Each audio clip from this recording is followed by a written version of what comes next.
un podcast de Cooperativa.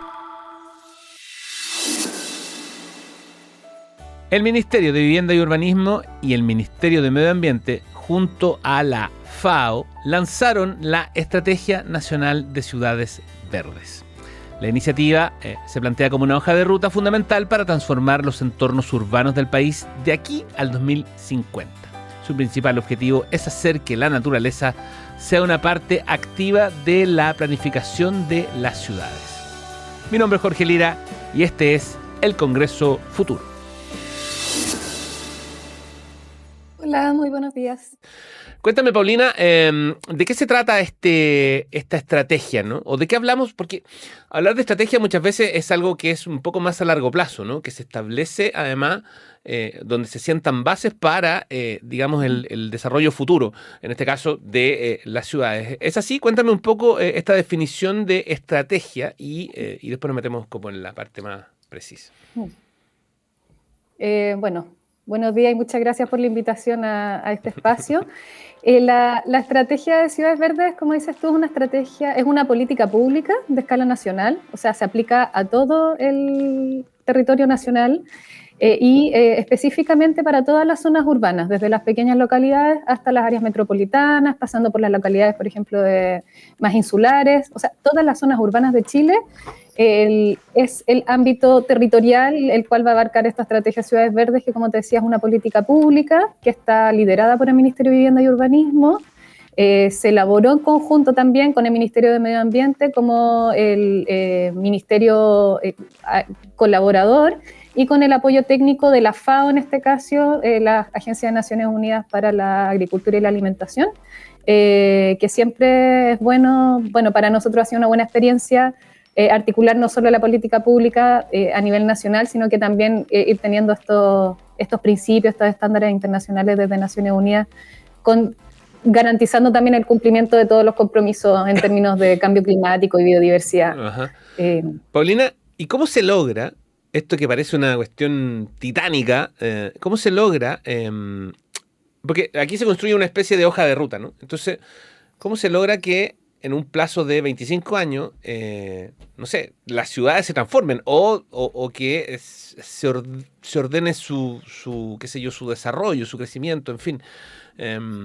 ¿Cómo eso se logra? ¿Qué viene primero? A ver, se logran, se plantean varias cosas de forma simultánea, pero Lo primero es que la estrategia, ¿por qué está liderada por el Ministerio de Vivienda y Urbanismo? Porque pretendemos que el modelo de desarrollo urbano incorpore, en este caso, soluciones basadas en la naturaleza, infraestructura verde, o en términos más simples, el reconocimiento y la incorporación de los procesos ecológicos dentro de la planificación urbana, que es algo que se ha hecho como puntualmente, pero tiene que haber un cambio en el modelo de desarrollo urbano. Y eso es lo que busca esta estrategia de Ciudades Verdes, y como te decía, por eso es que está siendo impulsada desde el Ministerio de Vivienda y Urbanismo. Lo que se busca también es una actualización del marco normativo respecto de cómo se planifican las ciudades. Específicamente de que los planos reguladores comunales, los planos reguladores intercomunales y otros tipos de instrumentos de planificación territorial incorporen dentro de su planificación a las soluciones basadas en la naturaleza y la infraestructura verde, para garantizar que podamos incorporar nuevamente la naturaleza dentro de nuestro, como te decía, modelo de desarrollo urbano. Y así hacer que las ciudades sean más resilientes frente al cambio climático, las tengamos mejor preparadas, por ejemplo, frente a inundaciones, a olas de calor, a los incendios forestales que están ocurriendo cada vez más frecuentemente en verano. Eso nos podemos preparar gracias a las soluciones basadas en la naturaleza. Sí, de hecho, nosotros hablamos de eso siempre de manera muy como aislada, en términos de que, el CIGIDEN, por ejemplo, se encarga de efectivamente analizar estos riesgos y lo hace a partir de investigaciones que hace en los lugares donde esto ocurre. Pero claro, aquí la idea es como instalarlo ya de manera transversal. Ahora, esto tiene una complejidad que uno diría que no solo Chile tiene, pero en Chile es muy marcada, ¿no? Que tiene que ver con la diversidad geográfica que tiene el país. Sí, nosotros por lo mismo comenzamos el año pasado a elaborar la estrategia desde los territorios, o sea, desde las regiones. Fue lo primero que hicimos, ir a todas las regiones y levantar diagnósticos territoriales.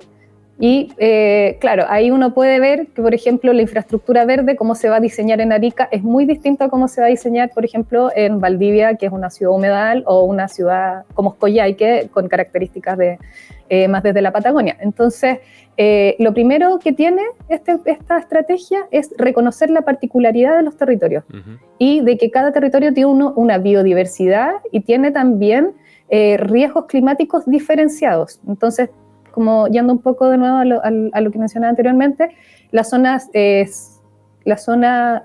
centro es la más afectada por los episodios de calor extremo en verano, también por incendios forestales. Entonces, ahí, por ejemplo, las prioridades respecto de cómo incorporamos soluciones basadas en la naturaleza para enfrentar ese tipo de riesgos va a ser distinto a, por ejemplo, la problemática que tienen en el norte de Chile, que quizás el problema no es el calor extremo, pero sí es la irradiación solar, claro, que afecta finalmente y puede tener consecuencias sobre la salud de la población. Entonces, ahí es muy importante, cuando esta estrategia luego sea implementada, que cada región tenga que ir reconociendo sus problemáticas y sus oportunidades también, y ir haciendo sus planificaciones propias. Ajá, claro, sí. Por ejemplo, en el norte se está trabajando en nuevos proyectos habitacionales con reutilización de aguas grises. Por ejemplo, en el sur se está trabajando también con energía renovable, etcétera. Bueno, todo ese tipo de cosas ahora están bajo este gran paraguas. Gran paraguas, además, donde participa la ciudadanía, ¿no? Entiendo que hasta este fin de semana hay una posibilidad de que la gente incorpore como, qué sé yo, expresiones respecto al tema. No, la consulta pública la tuvimos abierta en julio. Perfecto, ya. Terminó el 8 de agosto. Nosotros en este momento ya tenemos nuestra versión final de la estrategia, incorporamos, ya pasamos por el proceso de consulta pública, que como te decía, duró un mes, estuvo entre julio y agosto, abierta a la ciudadanía. Ahí también trabajamos, hicimos talleres de difusión masivos, sí. Recibimos observaciones, consolidamos, y hoy día ya tenemos una estrategia lista para poder comenzar a ser implementada el 2026. Me confundí con el 8 de noviembre, que es el Día del Urbanismo, que es este fin de semana. Por eso se me enredó el asunto. Ya, oye, y en ese sentido, el aporte de la ciudadanía... ¿qué es lo que destacarías tú respecto de ese aporte en particular? Porque la gente además tiene una visión, o nosotros los que andamos, digamos, tenemos una visión muchas veces que es distinta a la del experto, no en términos de conocimiento, pero sí como de qué sé yo, de uso, ¿no? Claro, la estrategia lo que busca, bueno, la construimos en conjunto también con la sociedad civil. Sí, sí. Trabajamos con una serie de fundaciones, con la academia, sector privado y también sector público. Pero existe vasta evidencia en que cuando las comunidades se involucran no solo en el diseño, sino que también en la gestión de los espacios, por ejemplo, en huertas comunitarias, cuando recuperan un cerro isla. Hay casos súper bonitos acá en la región metropolitana de cerros escuela que le llaman, y que todo esto está siendo gestionado con colaboración también a veces del sector privado, en concordancia con la comunidad. Todos esos espacios, cuando la comunidad se involucran, son más exitosos en el tiempo y son más sostenibles en el tiempo, y por eso es que es muy relevante incorporar a la ciudadanía desde el principio, pero luego, como te decía, también en la gestión, para poder garantizar que estos espacios luego se mantengan en el tiempo y que también vayan siendo, como le llamamos nosotros, que tengan escalabilidad. O sea, que, por ejemplo, un proyecto que sea exitoso en un lugar, una huerta comunitaria que funcionó, eventualmente se pueda transformar, por ejemplo, en un programa municipal y eventualmente luego en una ley o en una política pública que nos rija sobre, no sé, sistemas agroalimentarios urbanos. Y que todo eso, por ejemplo, lo hemos visto en otros países, que son cosas que suceden. O sea, a veces iniciativas puntuales que nacen, nosotros se le llama como de laboratorios urbanos muchas veces, que nacen desde estas comunidades, pueden luego subir a la política pública y transformarse luego en lineamientos que se incorporen desde organismos sectoriales como pueden ser los ministerios. Paulina, recién hablaste como de ocurre en otras ciudades. ¿Hay algún, qué sé yo, modelo o alguna referencia, algún referente país, donde una política pública de este tipo haya funcionado? Uno de repente ve ejemplos bien notables, pero de algo que tiene un costo que es muy difícil de asumir. No sé, pues cuando estas islas verdes, por ejemplo, las grandes ciudades de Europa, donde se decide y se instalan, o lo que ocurre con las ciclovías en Ámsterdam, por ejemplo, donde, en el fondo secan un río para construir ahí un gran bicicletero que después vuelve a tener agua, una cosa que parece una locura y que a nosotros nos cuesta tanto, ¿no? O nos costaría tanto hacer o tomar la decisión. ¿Cuál es la referencia en ese sentido como para, qué sé yo, fijarse? Si uno quisiera como encontrar algún tipo de referencia. Mira, tenemos referencias como de política pública, como la que estamos realizando a través de la estrategia en España y en Inglaterra, en el Reino Unido. Ellos tienen estrategias a nivel nacional, pero a nivel de América Latina hay casos más a nivel de planes de ciudad. Por ejemplo, siempre se cita Colombia, el caso emblemático de Medellín, de Bogotá, que tienen sus planes, claro. Pero yo creo que aquí podemos decir con orgullo que nosotros somos como el primer país de América Latina que vamos a tener una estrategia nacional. Y la importancia de tener una estrategia nacional es que vamos a tener un marco bajo el cual vamos a poder tener como te decía, un nuevo modelo de desarrollo urbano que aplique para todos los territorios urbanos del país. Y vamos a dejar de depender de proyectos puntuales. Por ejemplo, ayer estuvimos en un seminario en la Universidad Católica donde presentaron el Plan de Infraestructura Verde de Vitacura, que es un plan maravilloso, pero con los recursos que tiene Vitacura. Entonces, tenemos que dejar de depender de iniciativas puntuales, de proyectos puntuales, a veces que también funcionan muy bien desde el sector privado, y necesitamos tener, como te decía, una política pública en donde podamos identificar, por una parte, las zonas más vulnerables a nivel climático, y actuar allí con este tipo de soluciones basadas en la naturaleza para enfrentar, como decía anteriormente, el tema de las olas de calor, de la inundación, de incendios forestales, remoción en masa, que es muy también es un problema en algunas ciudades del norte, que hemos visto cuando hay estos episodios de lluvia extrema, cómo pasan a aludes. Las soluciones basadas en la naturaleza nos pueden ayudar a controlar un poco eso, y eso si es que nosotros no tenemos una política pública que nos permita mirar el territorio completo, es difícil poder gestionarlo. Entonces, eso es lo que busca esta estrategia.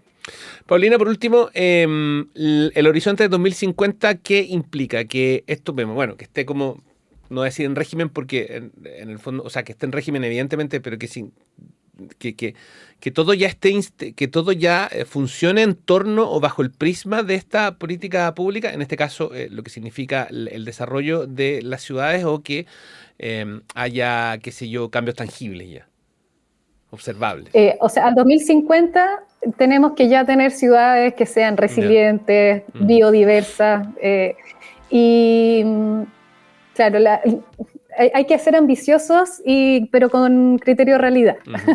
Pero ese criterio de realidad no nos puede quitar la ambición y la urgencia, específicamente respecto de los impactos del cambio climático que vamos a tener en las ciudades, que van a ser las más afectadas.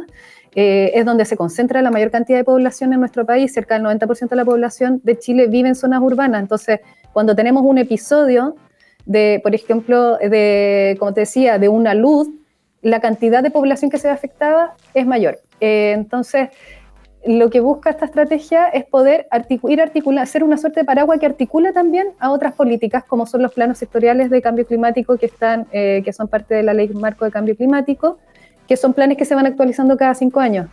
Como tenemos nosotros un horizonte al 2050, cuando estos planes o los instrumentos de planificación territorial tengan que ir actualizándose, van a tener a la estrategia de ciudades verdes como referente y tienen que responder cuando vayan generándose.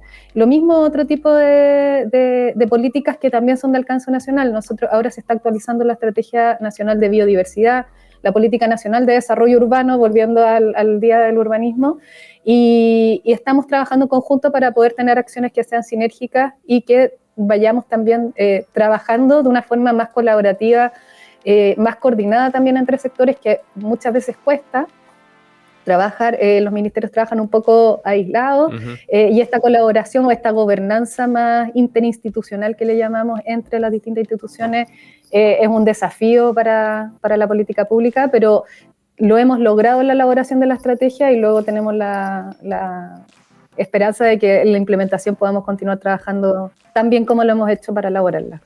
Paulina Terra es funcionaria de la FAO, la Organización de las Naciones Unidas para la Alimentación y la Agricultura, que está trabajando en coordinación con el Ministerio de Vivienda y Urbanismo y el Ministerio de Medio Ambiente en esta estrategia nacional de ciudades verdes que queríamos conocer. Paulina, muchísimas gracias. Muchas gracias a ustedes. Buen día. Que esté muy bien. Se acabó. Termina Congreso Futuro, pero quédate atento a los próximos capítulos. Estamos en Cooperativa Podcast, en Spotify, en Apple Podcast y ojo que también estamos en cooperativaciencia.cl. Además, puedes escuchar el programa todos los domingos a las 11 de la mañana en Radio Cooperativa.